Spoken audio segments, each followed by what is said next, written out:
Hi guys, welcome back to our channel. If you are new here, my name is Sarah and we are a minimalist family who is living big with less. And today I am going to react to some of our hater comments. Now, I obviously know that putting my life on YouTube is completely my choice, and I am so down for really good critical comments. I love to hear from you. I love to improve myself as much as I can, but there are some comments that are just so negative, and my sweet husband removes them for me most of the time. So most of these I have actually never seen before. So you'll be experiencing it with me for the first time. And the reason I wanted to do this is because I know that lots of you guys are out there who have minimalist homes, and there's probably people in your life that don't agree with you, that don't think it's a good idea, and that are gonna say some mean and nasty things. And so maybe if you see that it happens to the best of us and we can put some of these comments into perspective, and maybe if you have thought some of these things that are in these comments, maybe not in such a harsh way, but maybe you've wondered, and I can sort of address why it is the way it is and how I feel about it. So if you are keen to see what people say to me that we remove from our YouTube channel, because that's the great thing about YouTube, is it gets to be a little bit of a dictatorship. This isn't a democracy anymore. That you can remove those things that are a bit mean and nasty, but if you're curious to see what people say, stick around.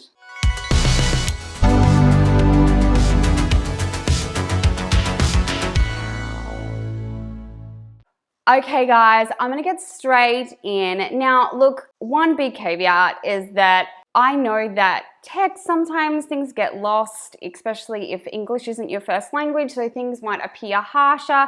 So maybe some of these comments aren't meant to be a hater comment, but some of these just negative things, they've sort of all been lumped into one. So let's get started and see what people say. Okay, Karen. Oh my God, I do not recommend this channel. Nakedness of the space for the mental health disorder. Get professional help. Okay, so obviously I enjoy to have quite clear space, and I know that's not for everyone. I don't think that means you have a mental disorder. Perhaps this was in a video where I mentioned having anxiety, and if you have anxiety, there is absolutely no shame in getting professional help. So if that's coming from a place of help, I totally agree, definitely do that. But I don't think that having nothing on your walls, if that is a calming thing for you, is a bad thing. And I think if someone thinks that you have to have things everywhere in order to be mentally healthy, I don't think that's true. So there you go, Karen. Oh, okay. A house without art is a cultural desert. So sad. I agree. I actually really love art, and I love taking my kids to art galleries, and my daughters send me beautiful pieces of art and do beautiful pieces of art all the time. And I think that there is this discrepancy maybe in that just because you love something, you need to have it in your home. I don't think that's necessarily the case. In fact, my problem is I love art so much that when I go to pick it, I just end up falling in love with everything and can't make a decision. So that's actually probably more of the reason why I don't have more art up in our home. But if you love art, put it on your walls, but you can actually love art without having it on your walls as well.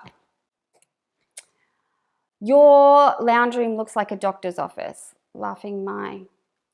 Probably a little bit true. My kids, if I have throw pillows or anything like that, it just ends up on the floor and it drives me nuts because I just end up picking up pillows all day. So for me, I like it crisp and clean so that I'm not picking stuff up all day. But I actually like that sort of holiday apartment look. So that's probably not a hater comment. Oh, okay, Maureen, hand movements are distracting, far too many. Now, some of these things are quite personal. This is who I am. If you met me in real life, if you're watching and you know me in real life, you know this to be true, is that if you've met anyone in my family, you know this to be true, is that we talk with our hands a lot. And I've often sort of tried to find this balance of doing things to make a video better and still staying true to myself. And so there were things about my speech that I have changed over time so that it's less distracting, but my hand movements are who I am. And so if that is not for you, probably I'm not the channel for you. Okay. Especially, not especially, nothing, not no think. Please get some speech training, at least pronounce your words properly. I shudder to think what your children sound like. Okay, that's a lot. I think that sometimes, like, I am from the northern end of Australia, and as I think personally that the further north you go, the stronger our accent is. And again, this comes down to how much do I change of who I am to still stay real and true to you, and how much I change to be professional on camera. And so I do try and make sure I enunciate my words so that you guys can understand me, but I'm not necessarily going to change who I am and my accent just because something annoys someone. So I'm sorry if I say things wrong or different to you. I know that a lot of my sweet US and UK viewers have sort of just come to learn my Australian ways, that I call our benches instead of counters and things like that. But I do try and sort of change it up and use both terms, but I think a lot of this comes down to my accent. Wow. Okay. You look tight on food. You feed mostly bread to your kids, and your I think that's supposed to be super small dinner plate, and that super old house that you keep showing us. You want to have kids, please feed them properly. I think that's supposed to say. Okay, so I'm guessing this was probably on like a food related video. I know because my husband's told me that my weight comes up a lot, and if you are not new here, you know that I have a digestive disorder, which means that I stay this slim. We eat a plant-based diet, so if you're not used to seeing a lot of carbs, that's probably different to what you're used to. I don't know what to say other than I think my kids are very healthy and they eat a good range of food, and that you should feed your kids whatever you think is best for them. I'm not here to tell you how to do that, but obviously you have opinions about how I do it. So yeah, I think that, you know, lots of you guys share with me how you do things differently, and I love to hear that. And I think that there's a difference between sharing how you do something that's different and then telling someone that they're doing something wrong. So I hope I never come across as telling you how you should be doing your life, but more just the things that have worked for us and the things that have helped me and my clients over time, and take what you like and leave what you don't. Oh, she's done it again. Okay. Oh my goodness. You are becoming a skeleton. Please stop minimalism and eat. You are going to die. Please look after yourself and your family. Okay. All right. I don't quite know what minimalism has to do with me being thin. I personally don't, I don't think that we should comment on other people's bodies in that way.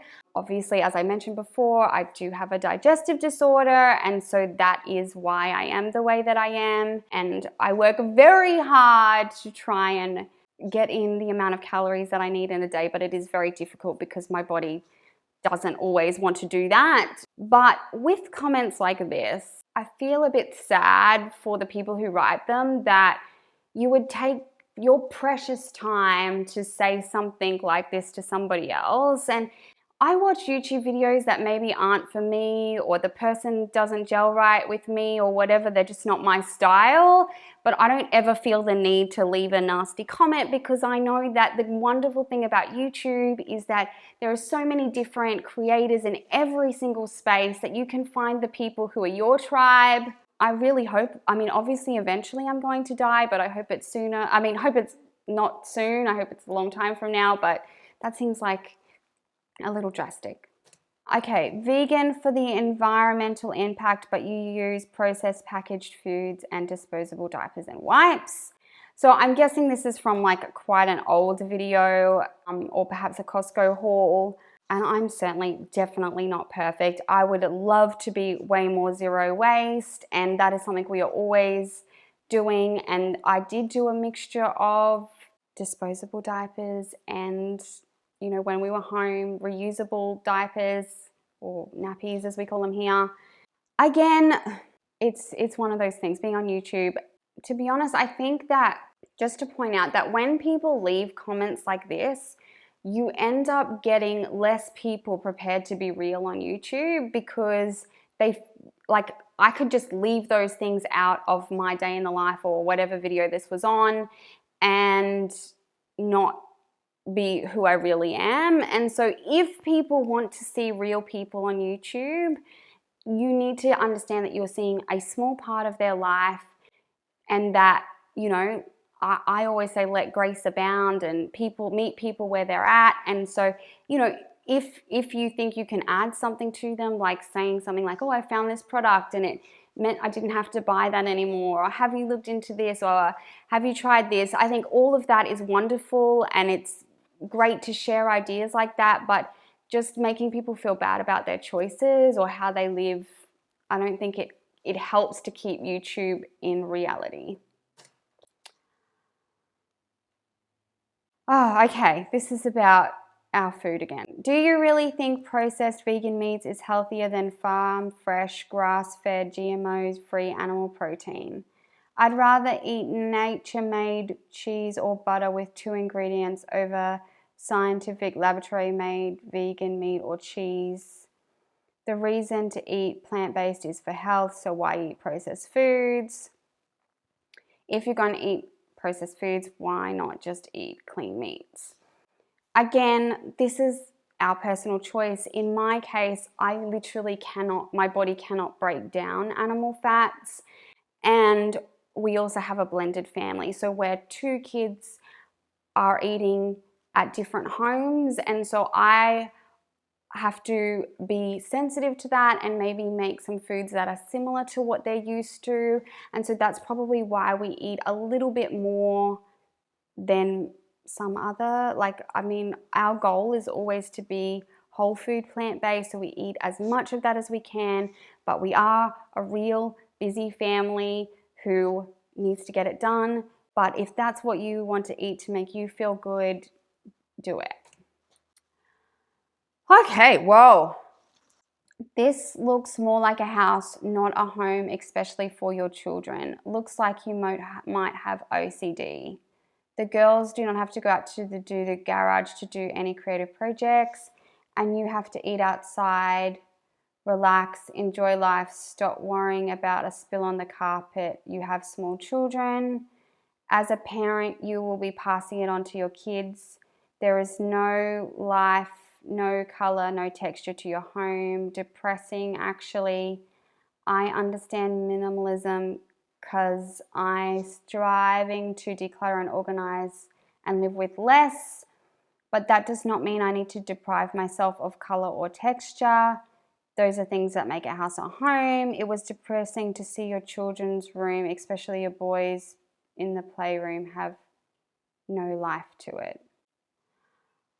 Okay, so there's a lot there. Firstly, let me just say, if you have OCD, please do not listen to comments like this, because they are really detrimental to the OCD community. That if there are things that you need to do to keep your OCD in control, and so that might be minimizing the amount of things you have in your home, or putting certain things in place for your mental health, you should absolutely do that. And that having a clean and organized home, if that helps you to function better for your mental health, that should be top priority. And comments like this are really destructive to that. And I mean, these people have never actually met me. They've never been in our home. So they're looking at it through the lens of a camera.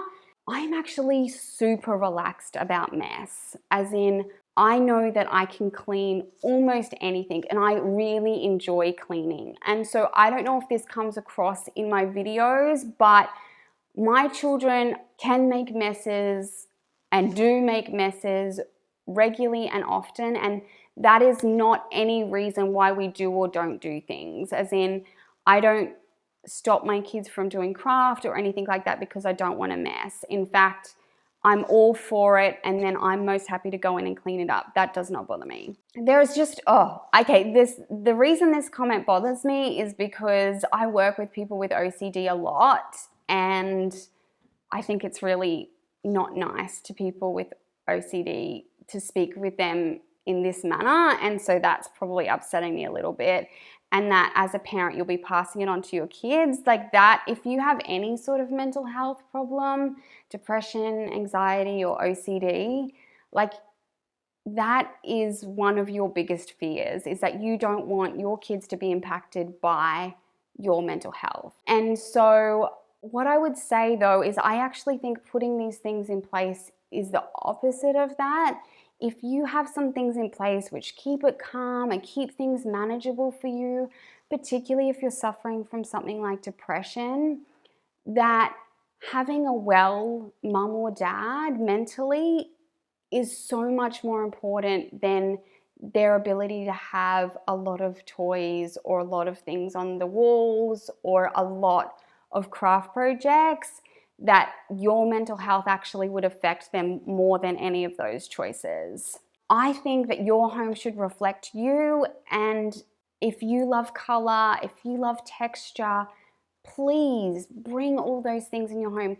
And I don't think that there is one right way to do it, but I also don't think we should be judging someone else or saying that their home is impacting their kids negatively or is depressing for their children just because you choose to have less things.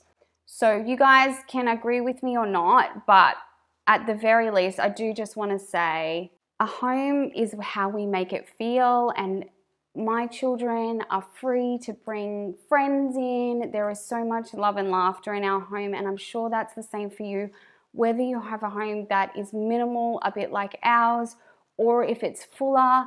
That doesn't dictate how your children feel in your home, that they can feel loved and comfortable either way. Okay, absolutely no family pictures, artwork on the walls, I'm guessing. Seems very cold to me. They wouldn't clutter up space, just make it homey. Again, this is just someone's opinion. I love pictures, I love artwork. In fact, all of the Alexas in my home have family pictures playing all the time. The screensaver on my TV, everything around me. I am all for family pictures. I just am really bad at getting them printed, and so I tend not to put them on the walls because then I never change them, or it upsets me that they're old. So yeah, but if you want heaps of art and heaps of pictures, absolutely. This just makes me a bit sad. It's not really minimalist. It's just very lacking personality. Chaos makes a family, not free floor space. Boy, am I glad to have a grown up how I did. Okay, so again, this is just someone's opinion. I don't think it's necessarily like hatred, but I guess I just think that if you came into my house, it is loud, it is full of games and noise and so much going on, food, drinks, you name it. And I guess some of that is never captured in a video. I can't show you how it feels to be in my home. I wish you could all come and have a coffee. I would love that. But again, I don't think either way is bad for kids. I don't think having a home that is more on the maximalist side is necessarily bad for kids. I don't think having a minimalist home is bad for kids. I think that there are a lot of things, you know, people who speak to children nastily, people who don't show love to their children, those sorts of things can be really destructive. But I think that, you know, children are they adapt, and that we in the Western world live a certain way, and there are children who are thriving on way less in a lot of different cultures, and so it doesn't have to just be one way. This house looks cold, uncozy, and unhomely to me. I wouldn't even want to spend one night. I guess minimalism is not for me. Again, like, if you went into a hotel room for one night, like, it may not be your style, but you don't live there. And certainly even my best friends, I still feel welcome in their home, even if they live radically different to me, if they've got a different style. I love a home that represents someone for who they are. So if maybe minimalism isn't your style, but I don't think it means that you couldn't spend time there just because it's not your style. So you own basically nothing, but in nearly every room is a technological device. I'd much rather my family be playing with toys, board games, Lego, etc. than sitting behind a computer or TV, but each to their own. I agree. I am very pro, using technology. One of the things that we have with our kids is that we encourage them to create more than they consume. So whether that's using technology to take photos, make videos, learn new skills, learn how to do programming, use YouTube videos to create your own art, I'm all for that. We do have a lot of tech in our home. We love technology, but I don't necessarily think that it's a reflection on how we live, and that I personally think you need to be careful when you make those assumptions about someone. And like my kids play with toys and board games probably, and Lego on the daily, definitely. But we also use technology on the daily. So totally, if you love tech like we do, I think that, there are things that you can do to make sure that you're still, getting out in nature and being creative and all those things. But nowadays, with so many things available on technology to be creative, to use your mind, to encourage kids to connect with their friends and do all sorts of things, that there's a balance to be had. And I don't think how many technological devices you have is necessarily the indicator on whether you have that balance right for your family. But totally agree. So guys, I hope that you maybe enjoyed seeing a little bit. I know that this isn't all of them. This is just like a little cross section of some of the things we get. And I totally get when you put your life on YouTube that you open yourself up to other people's opinions. And I think for the most part, a lot of these just were their opinions. But just remembering, I guess, that when you comment on a video that there is a real person sitting on the other side. And for a lot of us, we are making these because we're really passionate about a subject, or we want to help people, or we want to, share our lives with others using this form of media. And that, if you wouldn't say it to someone face to face, that's a good indication that you shouldn't say it online. And I don't think I've ever even given a downvote to a video. That's just not my personality. So some of this I just don't understand. But, maybe these people are living different lives to me. Like I said, judging by just the way some of them are written, maybe English is their second language. So there might be some things lost in translation. Totally get that minimalism isn't for everyone. But I am sort of the opinion that you can apply minimalism to any area of your life as much or as little as you want. So you can go really extreme and pare down to just the essentials and live a happy life. You can apply it just to those functional spaces where you need it and still keep, really big collections and a lot of visual things around you, and that can work as well. So there's no right way or wrong way. And that as a visual person myself, I find it really helpful to be able to see how another family does it, to see how they work toys. And then if I think that something might work for my kids, then I'll use it. And I hope that's what you take away from my videos. Certainly, I think that just, everyone is entitled to their opinion. I'm not, upset at any of these people for writing these comments. And sometimes I think that if we're in a dark space, that we see things through that lens for a little while, and so they might be in a completely different space now. But I also wanted to show you that not everyone agrees with me. I'm sure that not everyone, even in my real life, loves minimalism, but I do feel for the most part that people can still feel welcome in our home, and that I can enjoy being in other people's spaces even if it's different to mine. I can enjoy eating at other people's houses where they eat different to me. I can appreciate that everyone's kids are different and we all need to do what's right for them. And so I hope in a way that this has been encouraging for you, that you don't owe anyone an explanation for how you live. Perhaps if you're at a point where you're trying to, attain some goals with minimalism, or what that looks like for you, that there are always going to be people who don't agree. And so that's fine. They cannot agree, and you can continue to do what's right for you. So guys, if you want to let me know down in the comments what you think of these comments that have been left for me, I really genuinely love speaking to you down there. Or if you guys have had some maybe negative or very opinionated comments about how you live with minimalism, I would love to hear from you down below, and I'll catch you guys in the next one.